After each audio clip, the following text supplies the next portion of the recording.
only 2 items on the agenda. I don't think this is going to be long. I want to thank you very much for joining, particularly our council colleague who has a loss in her family. But the work of the city continues, and these are, one item is extremely important. Well, both items are extremely important. With that, Madam Clerk, kindly read the first item into the record. Item number 1, an ordinance approving the development of total maximum daily load implementation plans and all attendant expenses and approving the financing thereof by the issuance of appropriation obligations, therefore in the amount not to exceed $1 million. Okay. Chief, will you be presenting on this matter? Okay, why don't we get you all up, get you all sworn in. You know what, Leo, you're not gonna sit back there. We're gonna get you sworn in too, because I know we're gonna ask you a question. So please join us at the table and let's get everybody sworn in. Please raise your right hand. Do you swear under penalty of perjury that the testimony that you are about to give is the truth, the whole truth, and nothing but the truth, so help you God? I do. Please state your name for the record. Lawrence Mancini, Chief Financial Officer, City of Providence. Craig Hoffman, Chief Engineer. Crystal Lindberg, Deputy Finance Director and Budget Officer, for the City of Providence. Leo Perot, Director of Public Works. Thank you very much.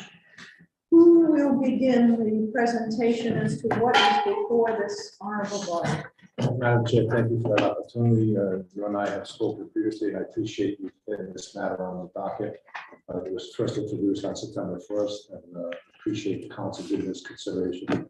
It is truly an opportunity for the city to take advantage of what is being to be considered the loan forgiveness financing offered by the Federal Infrastructure Bank.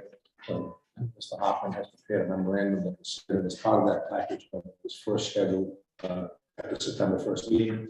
Ms. Lindberg has worked with Mr. Hoffman and representatives of the Infrastructure Bank to negotiate those best practices and best terms. We'll hear about that tonight, how the forgivable portion works. 40% is expected to be forgiven. The remainder will be liquidated in its entirety through the use of general fund monies that will then be later replaced by either federal or ARPA funding over the next 2 years. So the net cost to the city, other than fees, would be actually almost nothing out of pocket. So statement, and with that, I'll turn it over to Mr. Hockett to give you the essence of the program. Mr. Lindberg will support him in the financial aspect of it. Before that, Chief, could you kindly express or testify to the time criticalness of this? I will. Thank you, Madam Chair. This matter will require not only consideration here this evening and will committee the approval, but it will require dual passage as it is in ordinance, and then there must be a literal closing of documents by December 31. I think once we can maintain and procure dual passage, and we have those dates certain, if you will, we could ask council if they have any opportunity to give us any more leeway beyond 12/31, but I expect that we should attempt to close this by December 31st. Okay, wonderful. Thank you. Mr. Hodgman. Thank you. The city is an owner operator of a stormwater sewer system that takes roadway runoff and discharges to the water bodies of the state. Because of this, in the dumping of water to the water bodies, it's regulated by the Department of Environmental Management, also known as our RIPDES program, under which we are party to a consent agreement, which dictates that we have to implement these total maximum daily load implementation plans. So what the EPA and the DEM have done, have identified impaired waterways with known pollutants. They've done to come up with a plan, limit those pollutants to what they consider a total maximum daily load of certain pollutants to a water body. The city is delinquent. Can I just interrupt you? So the daily load is relative to the pollutants, not the volume of water or sewer. Is that correct? Correct. So they set a minimum threshold for pollutant level, and we exceed those in certain water bodies. Thank you. So through our consent agreement, we are delinquent on 2 of these water bodies, Mashpog Pond and Roger Williams Park,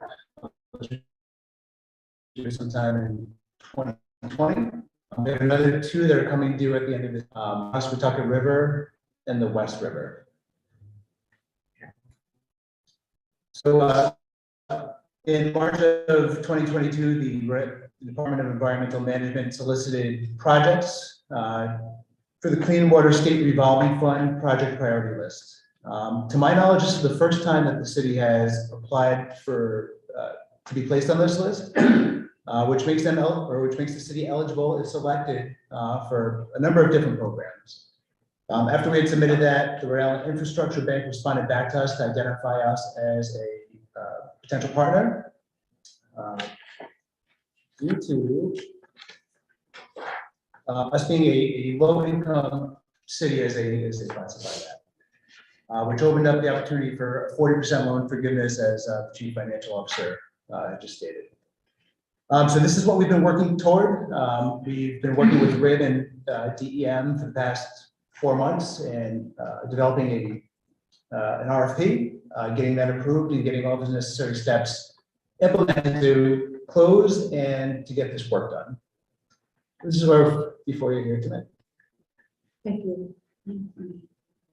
Crystal, any further testimony? No, I just want to state that we're looking to do a 2-year loan term. There is no prepayment option available. The total borrower rate will be 2.4. For this year, origination fees of $40,000. The estimated interest for the amortization schedule is just under $14,000. So when we factor in the forgivable loan portion of $400,000 and back out those cost of interest and interest fees, it's about $346,000 in project spend that we're picking up net of all of those fees. Great. Committee members, questions? Committee members? Okay, anyone else? Further testimony? I think this is excellent, and I want to commend everyone that's worked on this. This is an important topic, and Mr. Hodgman has expressed that this is the first time that we sought that resource, and I think it's great to show that initiative, and I know that the council is very pleased with the hard work on these stormwater topics. This one's near and dear to my heart, particularly because of West Pawtucket. But I know, I know that many council folks are very concerned with this, and this is a financial win-win for everyone. So with that, may I have a motion to recommend approval to the full council? So moved. Of item 1. Second motion has been made by Vice Chair Castillo, seconded by Councilwoman Anthony. All in favor? Aye. Any opposed? Ayes have it. Motion carries. And we will go before the full council with the recommendation. Thank you, Madam Chair, members of the committee.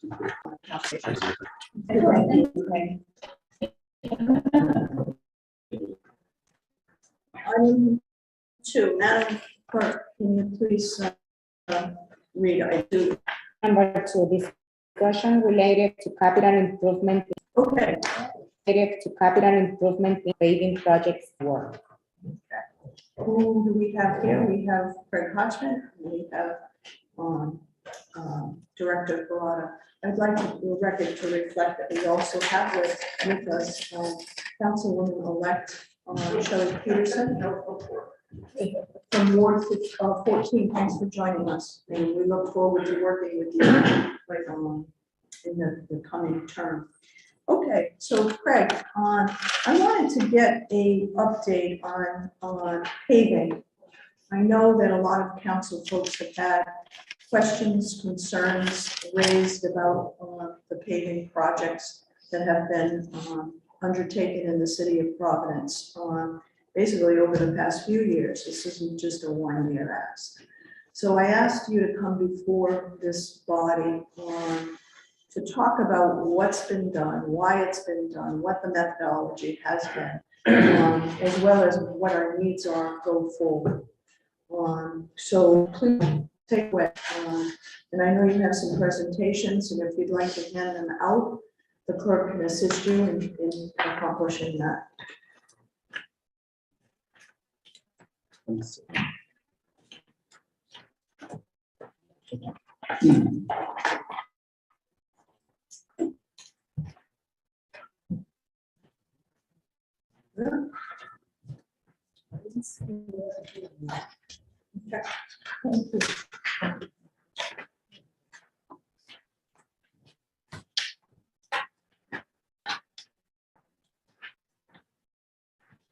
So I have this packet, this one's stapled together. That's coming next.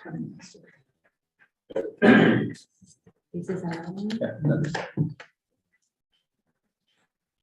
So one of the big things, if I can just begin, one of the big things with our CIP dollars is that, you know, the council was particular about making sure that the work was done fairly. I got it right now. Fairly across all of the wards, so that it wasn't focused on one particular area. So as far as funding resources, there's the CIP.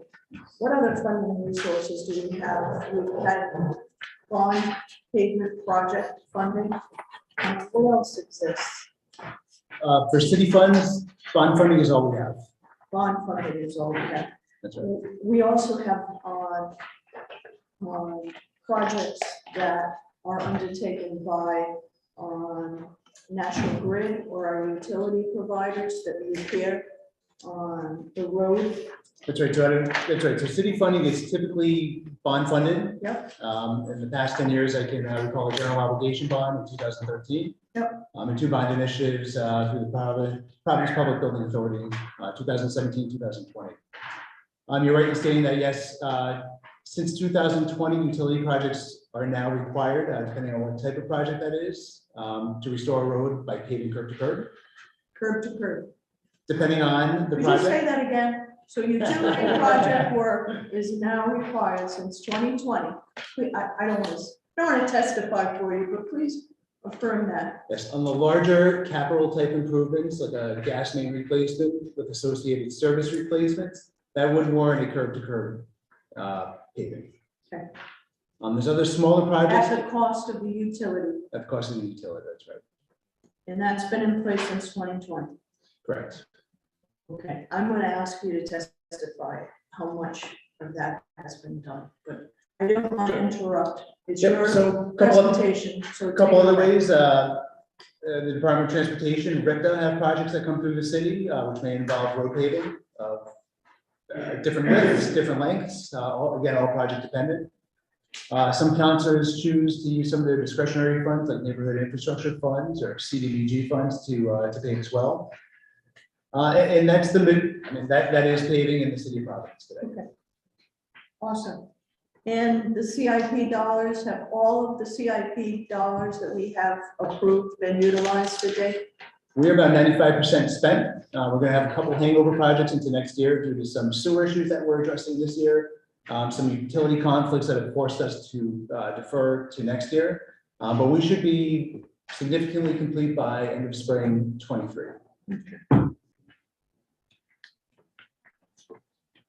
Okay. So the planning process. I'm going to speak for the PPBA bonds in 2017, 2020.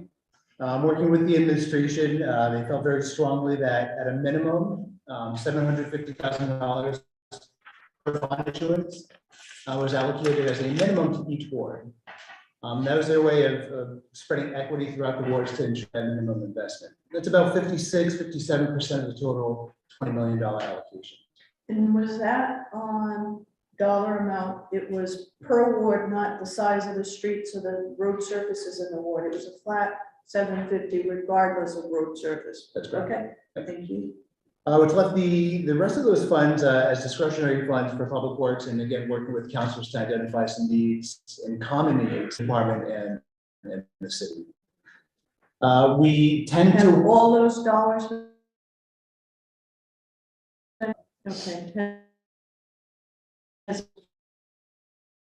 Equally the minimum $750,000, has yes, been utilized. they will be. Okay, great, thank you. We have a couple in Ward 9 that have been pushed off, Warrington, Gallatin. I think that may be the underlier. We have some sewer work, I believe, on Gallatin, which is preventing us from going there. So yes, looking forward, we work with our highway. We have frequent pothole patching, frequent call. reaches a point where we spent enough money going out to patch this that it's time to give it a clean surface and start fresh. On Broad Street, a $1.6 million contribution to pave that street fully. The original scope would not have seen Broad Street paved at all, which would require us to redo a lot of what was done in 10 short years, if not less. So it's an actual, I think, cost savings doing it now, as opposed to deferring and doing all this work over again. Another project where we had allocated money was to Mount Pleasant Ave. That was a Department of Transportation Safety Improvement Project, which only proposed paving the intersections. Mount Pleasant Ave was coming due, and for $400,000, we were able to complete the paving of that in between. Project Collier Street, we have a retaining wall that supports Collier Street, which failed just before winter of last year, which had us close the road. That was a unique line item in the CIP budget, which we had hoped to repair the wall, not to replace the wall, but that had deteriorated so quickly that we needed to dip into this allocation to fund that. Okay. So that's another $1.6 million. Additionally, we had for the first time, a significant investment in maintaining all of the improvements that we've done the previous 10 years in the form of crack sealing maintenance. That is the lowest maintenance technique that we have, the cheapest, and it's worked very well here in the city of Providence. At the end of this year, we'll have seen close to 95% of what we've paved in the last 10 years maintained. I don't think anyone in city history can say that ever. So I'm really proud of that we are investing in our investments and trying to keep our good roads in good condition. So just a little bit of background. We have presented our plan to the council and the administration in May of 2020. We did get feedback from some councilors and incorporated that feedback into the plan. And we had dialogue if we felt that requests weren't warranted. And if we felt they were warranted, then we would try and move some priorities around to satisfy the council priorities. Did all council people weigh in on what they wanted? in Not all the- council people weighed in. No. Okay. But they were all asked. Through Mr. Delgado, Okay. that's who we corresponded with. Okay.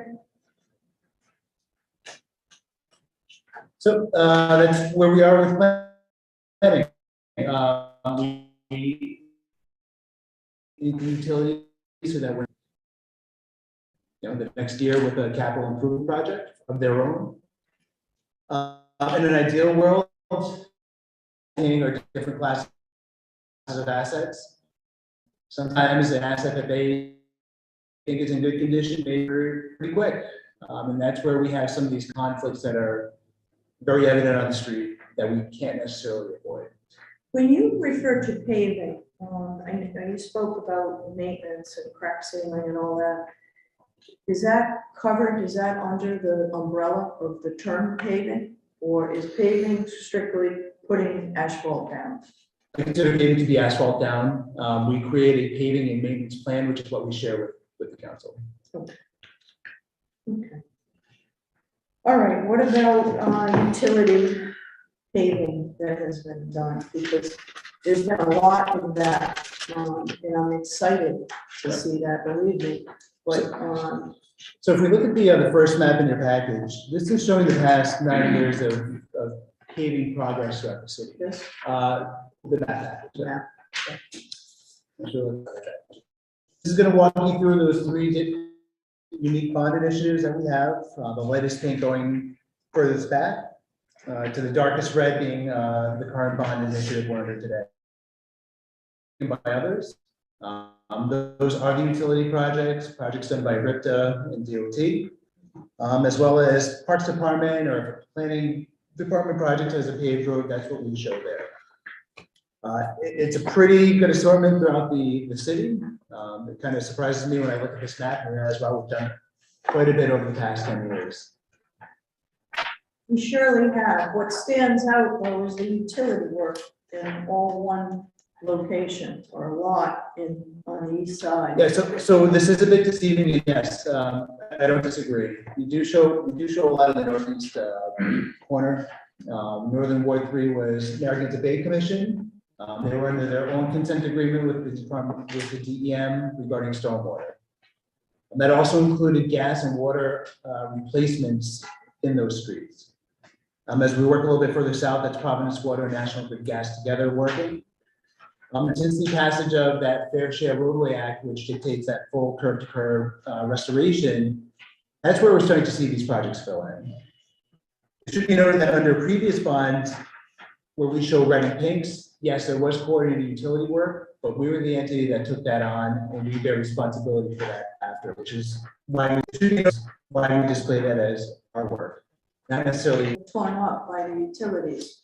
No, so I think if you look down in Ward 10, you'll see a lot of that light pink under the $40 million bond plan. That was a lot of coordinated water and gas work together, which the city came into paid and received reimbursement for.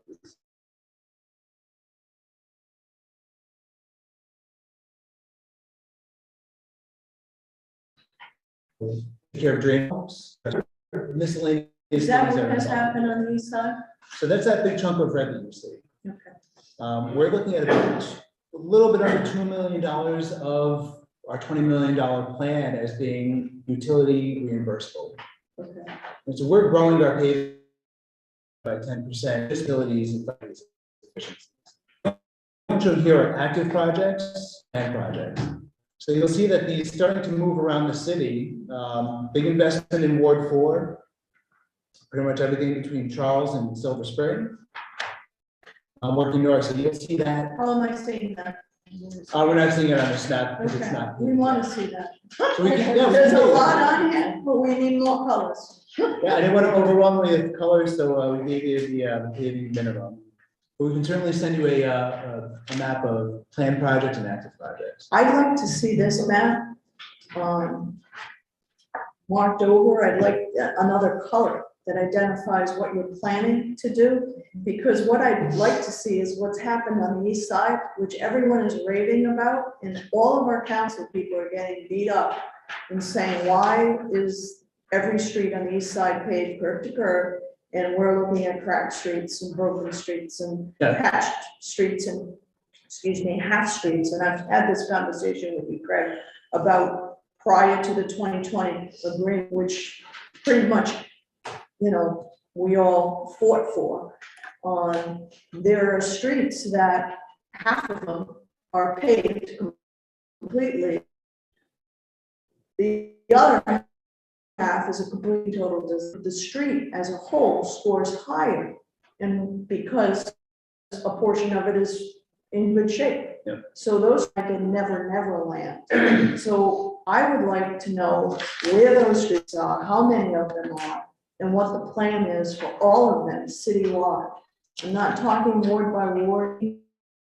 We have to be real and recognizing that we pay good money to do surveys and inventory of all of our street conditions and score them. I think that, you know, ought to be updated to reflect the real condition that those streets are in.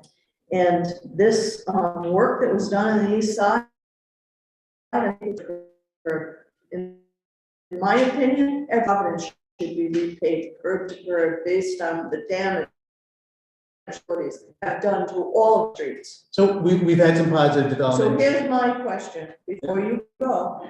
So you basically said it's coordinated services. So why are we spending any money to pave the street unless we go to them first and demand that we coordinate services in the paving So of the this- streets? So since that time, this is where we start to change the tide, and this is how we've been able to line water and gas up. We'll get a water plan, and we'll, hey, you guys need to coordinate and work on this. We don't want water working here, paving next year, you guys coming in the following year. Let's get together, it's a benefit, we're gonna work to both utilities, it's a benefit to taxpayers, right? We're paying for restoration once, not twice. And that's what you're starting to see in the Ward 4 area. We've got some more work on in Ward 10. Gas has already been there, so that's where we're gonna see some of that kind of duplicate work. But as long as our interests align, that's where we're trying to work more cooperatively and say, hey, you folks work together. If we have money to contribute to fix the drainage problems, sewer problems, and curb ramps, we'd love to be a partner in that too.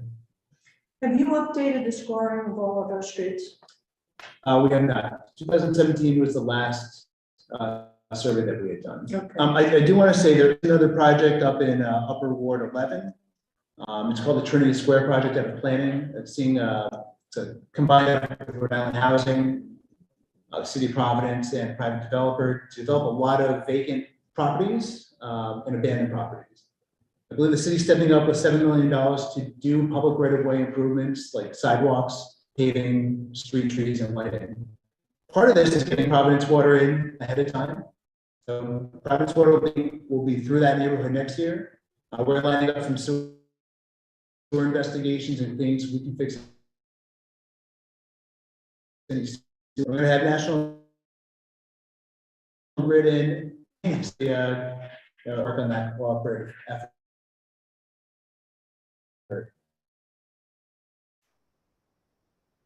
Citywide. So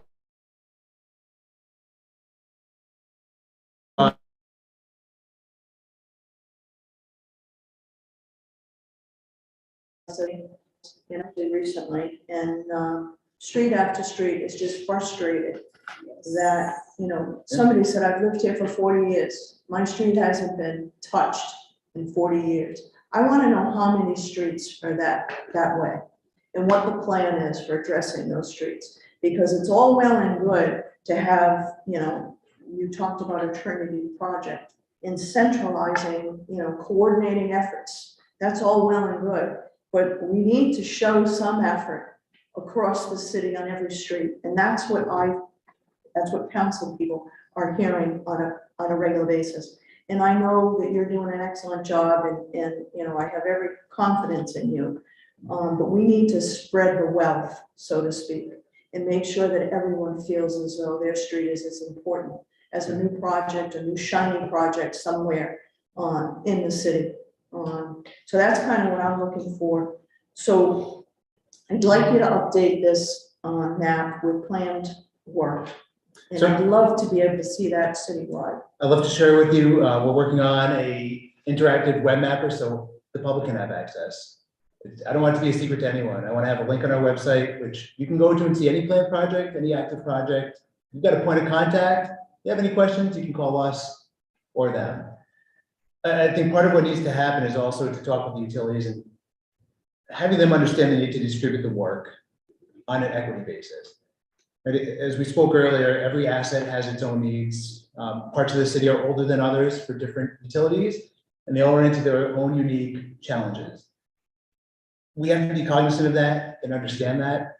But yes, I think there's got to be a city effort to request spreading the wealth around, spreading the work around. It has to be equitable, and I think that council has been steadfast in our desires as long as I've been on the council and make sure that the work is spread equally across the board. Councilor Anthony? Yeah, and following up on that, thank you so much, Madam Chair. So following up on that, the reason that there's so much red on the east side, or two particulars, is the Providence Water came through and replaced all the pipes. So my question is Providence Water being held to some sort of standard so it's equitably? Because you know what, I've never heard them talk about that. Yeah, so I never heard them talk. So we have, we've requested their, any plan, next year, 5-year, I'll take whatever you have to give us. We know there's lead abundant in the city and they've got a mandate to address that lead.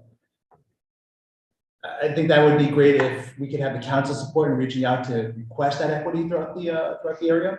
And you're right, what you had there is starting pretty much at Angel Street was water would do one area, gas would do one, and they switch after. Those were all the pipes that were lined, the tubes and. Yeah, some are lined, some are They're replaced everywhere, fully. yeah. Yeah. Again, depends on the site, the situation.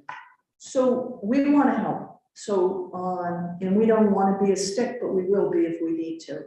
So can you please craft some language for me and I will send something to the water board. If we need to do it in a resolution, we can. But we really want to focus on this. It's important to the entire city and it seems to just fall by the wayside. So work with me on that, and we'll put together a letter from the finance committee, all of us, requesting that. And hopefully we can get ahead of it in that regard. Thank you, Councilwoman Anthony, for asking that. Yes, please, Councilwoman Anthony. And the gas company, so tell me a little bit, we certainly know what the Providence Water is trying to do with the replacement of the pipe, so tell me what the gas company is doing. Gas company, same thing. A lot of their materials are highly corrosive, and in some instances, 150 years that they've been there, are constantly leaking. You'll see these areas throughout the city with patches, maybe patches every 10 feet, which are these old joints, which we put together and keep a gas pipe operating. They do full sale replacement. They're digging up what they have. I'm sorry, actually, they keep what they have in ground. They put new plastic. It's jointless, it's fused together, so you're gonna have less leaks going forward. There seems to be a little bit more scattered throughout the city. A couple streets here, maybe a street here. It's a little bit different from the water, and that may just be logistics for the utility delivery. I think water may have to be on that loop system to ensure continuity. Gas may be a little bit different. I don't want to speak specifics about theirs because I'm not familiar with how their utilities operate, but that's why I think that they break into these different geographic clusters. So the same letter would go to them, then, I mean, we'd have Yeah, a. in totality, we Okay. will do that. So we're gonna get this map updated. You're gonna work with me on some language so that we can pen a request to these utility companies to get ahead of all of this work. What will it take to get the scoring of these streets updated to reflect all of this work that's taken place since the scoring happened? It's gonna take dollars. But what I would, I mean, for us to manually go out and do this, we're talking at least a year. It's going out and making specific observations about segments of roadway, segments that have commonality, doing some calculations, coming back and downloading that all. I believe the last time we had done such an exercise was somewhere around $75,000 to $100,000. It's quite a bit when you're investing $40 million. I think that's a small price to pay to have information that you can have database decisions on. So when was the last scoring done again, please? That was late 2017. It's not that old. No, And so what about the sidewalks? When were they scored? they were scored around 2018. 2018. Can you help me to make available to each council member the 2017 and 2018 scoring of our streets and our sidewalks? Yeah, sure. And also make sure that the new council people coming on board get copies of that. And I do think that it's a good investment to get the scoring updated. Yeah, the industry. Anthony, you have a My question? only question on that is, all right, so the scoring, let's just take the sidewalks first. Is that scoring guiding you at all in the work you're doing in repairing the sidewalks? Because, you know, my understanding is you've kind of transitioned a little from just addressing the worst sidewalks. Now you're looking at where you can get the biggest bang for your buck, and you're doing long swaths of major streets for the most part. So I'm just asking you if you're still using those scorings to direct your work on the sidewalks. Yeah, we like the road scorings. There's a method of asset management called pavement management, which is a widely accepted approach to paving and maintenance. There's a number of variables you can include. We like to base that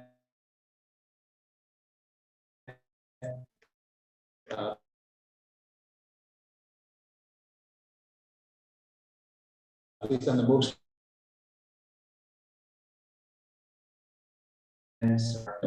local.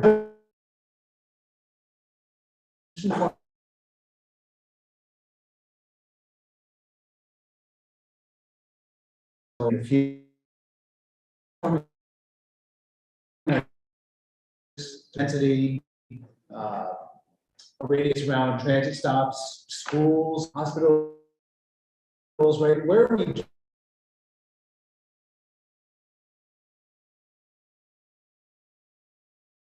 generating trips.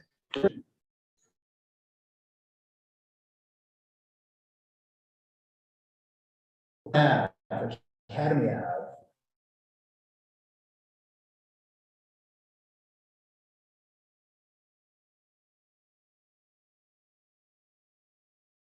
Angels. All of our business corridors, all of our fix sidewalks on all of those locations. I.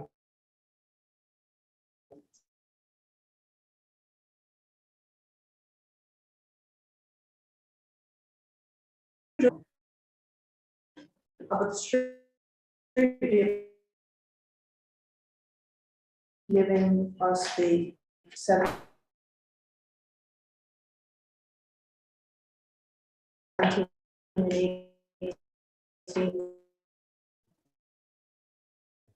And schools and churches have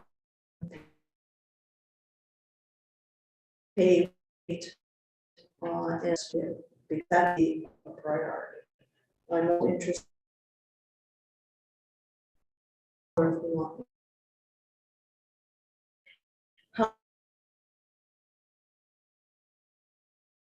How many of the board would have to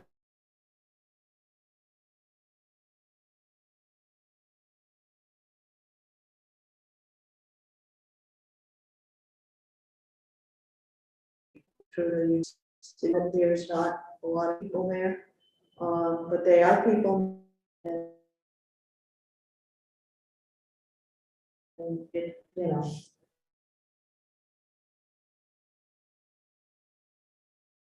Yes.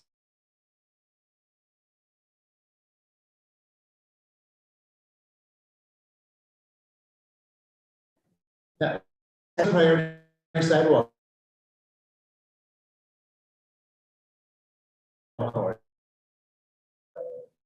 You can ask 10 people and have.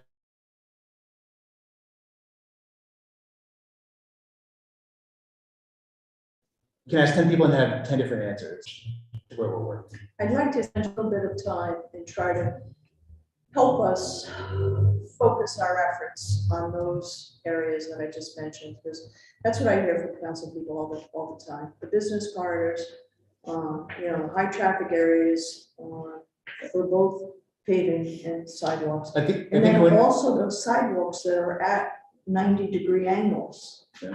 And if they're not touched, where are they and how many are there? I think a lot of our sidewalk work coincidentally has dealt in kind of multi-use commercial corridors. It's just the way that happens on these main streets, on these main drags. Gonna have businesses, gonna have mixed use. So there has been quite an investment, but yeah, I'll be happy to provide that And we information. carved out ARPA dollars for sidewalk and street work, so that will hold. Councilman Anthony, do you have any Yes, questions? the only follow-up I'll do is, so I'm not, well, I'm hearing that you say that the street scoring is very valuable to you. I'm not hearing that on the sidewalk, so I'm wondering whether Illinois is gonna do that. If it's not affecting our work. I think the sidewalk data was requested to inform, because really we had no idea. We couldn't tell you how many miles of sidewalk we had at the time. Couldn't tell you how many miles of sidewalk was missing. I mean, we knew we had bad condition, but to what extent? That was setting the baseline. I don't think we've made enough progress to go back and rescore it. We've made investments, yes. In the grand scheme of things, minimal. There's a minimal investment. The ARPA dollars are gonna give you some, but the whole is really deep. Yeah, so Council members who have, you know, I know have directed the NIF dollars, neighborhood investment dollars, on those 90-degree angle sidewalks, because it was ridiculous. And many council people have worked very diligently to make sure that they could identify a group of sidewalks and patch individual blocks as opposed to, you know, putting a whole new sidewalk in front of a house, but doing a whole stretch of the street was very, very effective. But those are utilizing our NIF dollars that, you know, That's not what they were intended for, but that's what we had to utilize. So we're looking for an investment in our neighborhoods. You know, the business corridors are critical, the schools and churches, those are critical, but we have people that, you know, we pride ourselves in, you know, creating environments and parks, improving our parks, but in order to get there, you take your life and limb, you know. That's right. You know, what good is it if you trip getting to the park so that you don't enjoy the open air, Right. and open space? So anyway, I think it's a priority and I don't want you to think that we're, you know, harping on you because we know that you have been our strongest advocate. But we want to make sure that we give you the tools and we want to be loud enough to make sure that you get the tools you need to get the job done. So we're looking for equity, we're looking for some information. I'm happy to pen letters from our committee, from each of our committee members to the utility companies to try to get them to tell us, to demand what their plans are so that we can best utilize our dollars. We've been arguing for that forever. So Yeah. let's get it done. Yeah, I think that'd be great, maybe including the Public Utilities Commission and broadly to utilities. You tell us. Operators, yeah. You tell us. Happy to work with and continue the conversation. Since we veered off, Councilwoman Anthony made me onto sidewalks, I'm gonna see if we can take a leap of faith now and go to our utility poles, our lights in that infrastructure. We own those lights, correct? All of them? That is, we don't deal with that in our department. That's under the purview of the Public Properties Department. But I understand that, yes, we have made some kind of investment to take over. I believe it's just the light itself, not the pole. Okay. There's a disconnect between the lights and the poles. And when the pole light comes down, or when the pole comes down and the lights don't go back up, we have some issues there. So I'm gonna be following up on that with you guys. And making sure public property, we need to work together on those issues. I've had a couple of them. But I'm taking us to a whole nother topic and I don't want to do that. You, unless you'd like to. Because Those are my questions. you sure? Okay, anything else, Councilman Anthony, that's, you have a I'm burning just gonna- desire to know? I have so many things I want to know, but I want to thank you, Craig, in particular, for all the work. You know, you've organized us, you're moving us forward in a more, you know, methodical way. And the work you're doing has been, this coordination work is great. I think, and I really want to thank the committee for really being an advocate for sewers and stormwater. It's only with your funds, or the funds that you've allocated, that we've been able to pursue this grant and multiply the funds that you've provided. So, yeah, we wouldn't be here talking about this if we weren't here talking about this a year ago. And we're just really trying to stretch the dollar the best we can and do the best for city residents. You're doing a heck of a job and we really thank you. And again, I wanted to get you in here basically so that we can help you do a better job or a more efficient job. So please work with us and we'll be in touch. I think that's it. That's a wrap. Anyone else? We don't have any more questions? Okay. There's nothing further on our agenda this evening. Do I have a motion to adjourn? No, it's information. We're just going to close the meeting. You don't have one. Councilwoman Anthony makes that motion to adjourn. And we are adjourned. Thank you very much. All right. Yeah. Once I realized that. I didn't do it. This is good. Oh, and we'll sign that letter. Judge Moore.